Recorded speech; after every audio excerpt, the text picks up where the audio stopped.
वालेकुम दोस्तों की हाल चाल है जनाब। तुसीं वेखदे पे गुलाम एम टीवी ते मैं तुहाडा मेजबान हाजी गुलाम मोहम्मद। दोस्तों सब तो पहले अपने चैनल करना सब्सक्राइब ते नाल लगे बेल बटन करना क्लिक ताकि साड़ी अच्छी तो नई वीडियो का नोटिफिकेशन हमेशा तरह तकरीरन मिलता रहे। सब तो पहले क्या जनाब दूसरा सुआ सूई सोई मज अल्लाह के फजलो करम नाल बाकी जनाब किन्ने दिन हो गए सूई किन्ना मालक मुल करता है सारिया गल्लां मालक की सांझे लैके देवांगे। मज पूरी जनाब अल्लाह के फजल नाल नीली दी सूण वाली चलो कोई नहीं सूण आई तो फिर की मज जनाब गब्बन अल्लाह के फजल नाल किन्ने दिन लैंदी है किन्ना मालक मुल करता है। बाकी मज दा वाना अल्लाह के फजल नाल फुट वाना चौड़ा सोहना थान मुठ मुठदा पूरी लोकेशन ते पूछल जिवें जनाब डोर हुंदी है पूरी ब्रेक एक हड्डी माशाअल्लाह। बाकी पंजे हड्डियां अल्लाह के फजल नाल भावें गड़वे टंग लो मज कद चंगा लाम चंगी।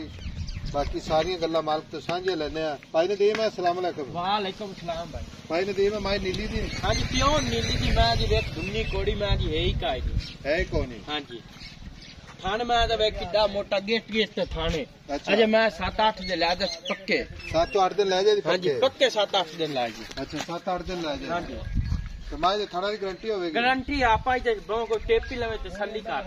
माज आप एवं लदा दीजिए अपनी गारंटी से हाँ जी अगले कार्तिक कर अपनी जिम्मेदारी आई चादी तसल्ली कर लगा तो आप कोई नहीं ठेका चाहे होया अच्छा आई चादी लाख रुपया बयाना कर देवे आई तो सुई हो जाए। अच्छा जो को वीर भरा पर बयाना करा दे सूई तू लै जाए हाँ जी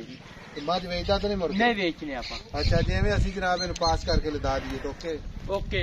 फिर भी गारंटी किसी किस्म का घाटा और अपनी गारंटी होसी बाहर गत्ते अपनी गारंटी होसी ऊ थाना दी तुस वेख ले चलते थान दे हाँ चेक कर लांगे थाना कोई मसला दुन्नी कोड़ी मैं जी वेख है कहानी पशा मैं उत्ते वेख ला कितनी कितनी है पूछ मैं जे इनके दागा ठीक होगा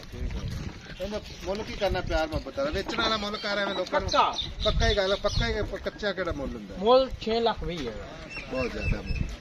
मैं ही अपनी चौकी चंगी है मैं बहुत ही चंगी है लेकिन ना मेरी गल सुन हाँ जी अज तो हुकूमत बनी नहीं तो तू पहली बनावन लग मैं ही अपनी चंगी है गुमा वेख ना पुट्ठा कितना चाड़ा हड्डी मैं जी वेख कितनी है आख मैं जी हाथ तक मैं पूरी है पशा मैं दुखे वेख ला वेचने वाला मुल कर गया वेचना पूरे 6 लाख की मैं नहीं अजय ज्यादा मंगी खड़ा हाँ यार मैं ही अपनी चौकी चंगी है मैं बहुत चौकी चंगी है मज कोई कमी पेशी नहीं लेकिन प्यार मोहब्बत मुल ना मज बिकनी शेरा आपा इस तो घाटे कर पे ने देने 5,80,000 दी मैं पक्की गल है पक्की गल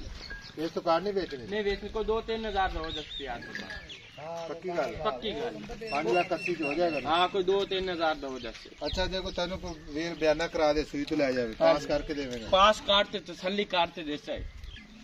ठीक होगा मैं कितना दूध करेगी 16-17 लीटर करेगी कर से रामन 15 किलो मैं पक्का कर से आपा घना नहीं दसना के अपनी मैच करे उतना आपा दसना ठीक होगा हाँ जी ठीक होगा 15 किलो ही माशाल्लाह मैं डेढ़ दो दिखाया होता है ऊ तो बंदे 20 किलो 10 दिन दे कैमरामैन साहब तसल्ली ने विखा दो लेने देने मुकद्दर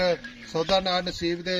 मज जनाब 7-8 दिन लेंदी है। किसी वीर नूं अच्छी लगे तो अपने नाल जनाब राबता जरूर करना नंबर हुंदा 0348 067 84 68 जनाब अपना व्हाट्सएप नंबर है अपना इमो नंबर है। मिलांगे जनाब अगली वीडियो नाल अल्लाह ने के बान पाकिस्तान जिंदाबाद।